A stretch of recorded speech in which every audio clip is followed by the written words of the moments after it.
Je pense que c'est une magnifique opportunité d'abord de faire des contacts, de rencontrer des gens qui vont vous peut-être réapparaître plus tard dans votre cheminement et donc d'améliorer votre réseau de contacts, de le faire grandir. L'autre grande opportunité, c'est de faire des découvertes, de rencontrer des employeurs, de découvrir le type de poste qu'ils ont à offrir puis auquel on n'aurait pas nécessairement pensé.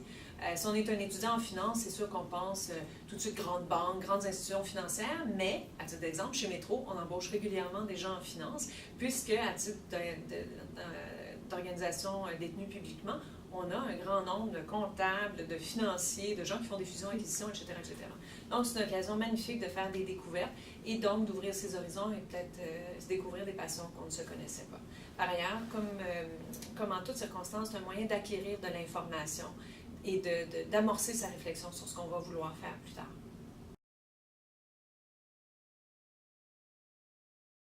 Chez Métro, on pense qu'il est absolument important que les étudiants commencent très tôt à s'impliquer dans le processus de recrutement parce que ça leur donne une plus grande opportunité d'apprendre à connaître qui sont les employeurs qui sont disponibles, quel genre de postes sont ouverts, prendre le temps de faire une bonne recherche pour se préparer à trouver un emploi par la suite. Puis évidemment, pour les employeurs, nous, on préfère avoir un plus grand choix parmi un plus grand nombre de personnes. En septembre, il y a plus de gens, plus de super talents qu'on peut recruter. Alors, puis on aime aussi les gens qui, visiblement, nous démontrent, en commençant très tôt, qui planifient, qui sont organisés. Puis ça, c'est le genre de choses qu'on aime retrouver chez un employé qu'on embauche, surtout quand il est tout jeune.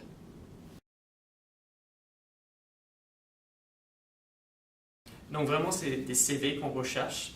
La plupart des informations des cartes d'affaires font partie des CV. Et en fait, on utilise les CV pour mettre des notes, pour en parler, pour discuter. Ça change beaucoup de mains. Donc, si le CV a toutes les informations qui sont vraiment critiques, c'est ce qu'on va utiliser pour contacter les candidats.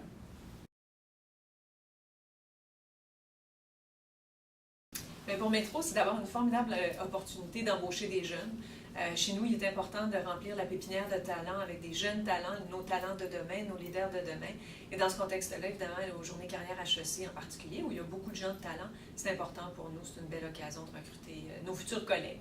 Puis il y a aussi un côté important pour nous qui est de redonner à la communauté, redonner aux jeunes, à la fois les aider à se préparer en partageant nos expériences si les gens ont des questions, les aider à se préparer à leurs entrevues, se présenter à une journée carrière quand on est un étudiant, c'est comme une répétition de ce que pourra être une entrevue plus formelle, mais c'est l'occasion de créer un contact et d'amasser de l'information.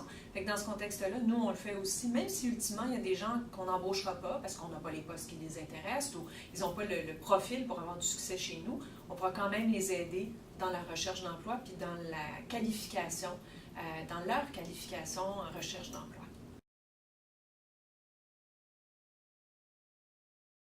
Oui, même si on sait que Target Canada est vraiment nouveau, on est des nouveaux voisins, le fait que les gens nous connaissent déjà un peu, ça établit une connexion et ça brise la glace tout de suite. Et je pense que ça aide en fait à créer cette connexion entre nous.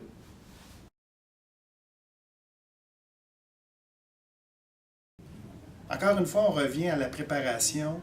Il faut avoir la capacité de se présenter dans une séquence de 30 secondes rapidement, une brève explication de qui qu'on est, qu'est-ce qu'on a fait et quelle qualité qu'on peut amener à une entreprise. Donc, un elevator pitch.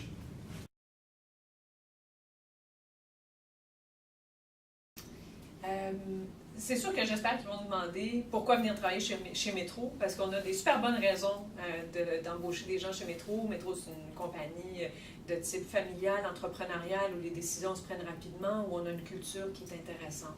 Alors, nous, on veut, comme employeur, avoir la chance de décrire l'entreprise de laquelle on provient aux étudiants et de vous l'offrir et de vous la vendre. Alors, donnez-nous l'occasion de nous vendre à vous. L'autre chose qui est importante aussi, c'est de nous demander, de nous poser des questions concernant les valeurs de l'entreprise, ce en quoi on croit, comment on travaille. Est-ce que c'est une entreprise où il y a concurrence entre les départements et entre les gens, ou est-ce que c'en est une où il y a beaucoup de collaboration, ou est-ce que c'est une entreprise très innovante, ou alors dans le processus. Puis ça, ces questions-là sont importantes pour que vous puissiez évaluer si c'est un endroit où vous aurez envie de travailler, si vous sentez que c'est un endroit où vous allez pouvoir grandir, apprendre, puis vraiment performer au top de vos capacités. Puis cet alignement-là, ce qu'on appelle en bon français, le fit, Ce fit-là est important. Il est important pour les employeurs qui cherchent à embaucher, mais c'est tout aussi important pour vous qui cherchez un employeur auquel vous joindre, de vous assurer que l'employeur sera un bon fit pour ce que vous souhaitez faire et devenir. Puis il y a une autre question que je vous suggère qui est de questionner les employeurs sur les investissements qui sont faits en développement. Est-ce qu'on investit dans votre développement? Comment on va vous former? Comment on va vous apprendre le métier? Comment on va vous pousser dans vos capacités pour des fois aller au maximum de vos capacités pour que vous fassiez des grands apprentissages, puis éventuellement que vous puissiez grandir au sein de l'organisation? Ce sont quelques idées de questions.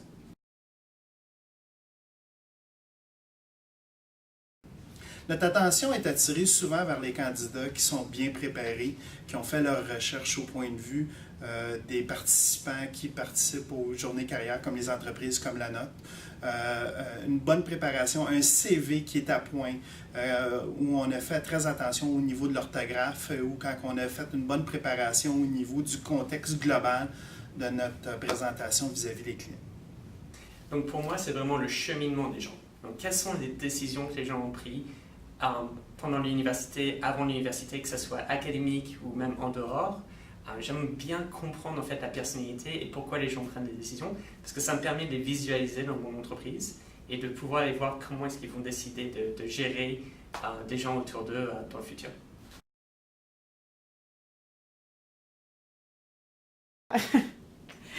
Au-delà de l'évidence même, c'est-à-dire d'arriver en jean, pas baigné, pas lavé, au contraire, je pense que c'est important d'arriver et d'avoir un air minimalement professionnel. On ne peut jamais être surhabillé, on peut être sous-habillé significativement. Mais au-delà de l'évidence, donc, je pense qu'il y a deux choses que je suggérerais. La première, c'est éviter de monopoliser le temps des recruteurs. Prenez le temps de vous décrire, de répondre aux questions et d'en poser, mais soyez sensible au fait que vous avez des collègues qui eux aussi veulent parler aux recruteurs puis avoir de l'information. Et c'est quelque chose que les recruteurs regardent, cette sensibilité, ce respect de l'autre, dans le cadre des journées carrières. Alors, l'autre suggestion que j'aurais pour vous, c'est d'être sincère et authentique. N'essayez surtout pas d'être quelqu'un que vous n'êtes pas. Si vous êtes exubérant, soyez exubérant. Si vous êtes gêné, soyez gêné. C'est pas grave. Nous, on veut voir la vraie personne comme elle est et on cherche des personnes qui sont différentes pour se joindre à notre équipe. C'est ça, cette diversité-là de points de vue, de manière d'être qui va faire notre force. Alors, essayez pas de vous transformer pour les fins de la journée de carrière, sauf en termes de votre habillement. Pour le reste, ça va bien aller. Donc, on veut vraiment apprendre à vous connaître individuellement. Donc, parfois, quand les gens viennent en groupe, on n'apprend pas à connaître les individus dans le groupe. Donc, même si vous êtes avec vos amis, faites en sorte d'avoir un échange individuel avec nous ou avec n'importe quel autre des employeurs pour qu'à la fin, en fait, on pense à vous comme une personne fantastique dans le groupe plutôt que juste un groupe de 5 personnes qui sont venues nous voir.